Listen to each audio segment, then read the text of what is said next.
Nama Joko Widodo malang melintang di jagat media dalam beberapa tahun terakhir. Dianggap sukses membangun Solo, Jokowi ikut dan menang di Pilkada DKI Jakarta. Di 2014, PDI Perjuangan menjadikannya salah satu bakal calon presiden Indonesia. Liputan berikut adalah sekelumit rekam jejak Jokowi. Joko Widodo menggebrak Jakarta setelah terpilih menjadi Gubernur DKI periode 2012-2015. Gaya belusukannya yang memberi ruang partisipasi keluarga menjadi daya tarik tersendiri. Gaya ini sudah diterapkan Jokowi sejak menjabat wali kota Solo. Moncernya karir politik Jokowi diawali saat terpilih sebagai wali kota Solo selama 2 periode. Pengalamannya sebagai pengusaha mebel yang pernah berkeliling Eropa memberi inspirasi untuk menata kota Solo seperti kota-kota di Eropa.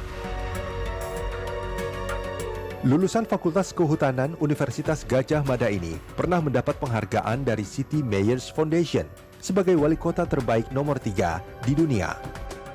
Jokowi dinilai berhasil mengubah Surakarta dari kota dengan banyak tindak kriminal menjadi pusat seni dan budaya.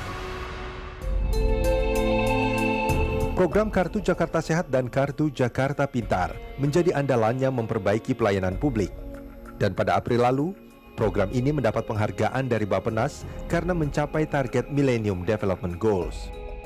Pembenahan saluran air seperti normalisasi kali dan waduk, serta penataan pemukiman penduduk digeber dalam hampir 2 tahun belakangan.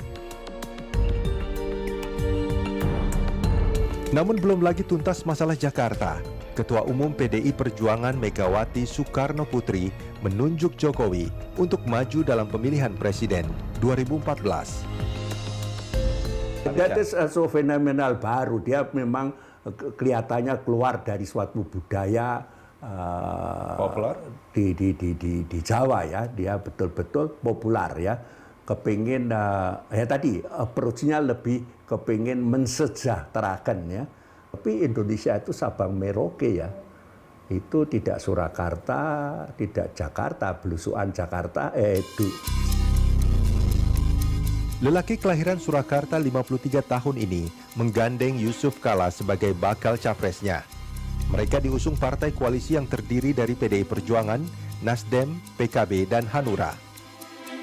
Nah, kita harus mau mulai mencari figur, ya kan? Dan ketika ada figur yang menurut saya memiliki sebuah resonansi yang kuat, ada hope yang tertuju pada yang bersangkutan, menurut saya kita juga harus mau mengatakan bahwa kita harus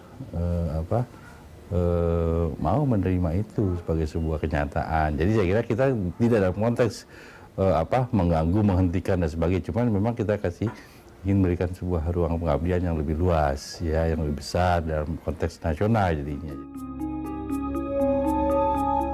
Selain optimisme, keraguan juga menggelayut pada pencapresan Joko Widodo. Jokowi belum punya pengalaman pemerintahan di tingkat nasional, satu. Termasuk pengalaman politik, pengalaman berpolitik praktis di tingkat nasional. Misalnya bagaimana melakukan lobby-lobby 24 jam sehari, 7 hari seminggu dengan para politisi di DPR. Atau para pimpinan partai yang ada di tingkat nasional. Itu kan Jokowi masih belum memiliki pengalaman itu. Jokowi dikenal sebagai orang yang berlatar belakang pengusaha. Pengusaha yang berarti pemahaman ekonominya lebih banyak mikro.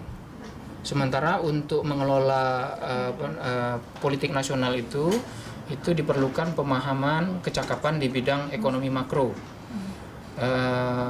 Menyangkut fiskal, menyangkut inflasi dan segala macam yang terkait dengan ekonomi makro. Selain permasalahan ekonomi, setidaknya ada 3 garis besar yang harus menjadi fokus Jokowi jika terpilih menjadi presiden.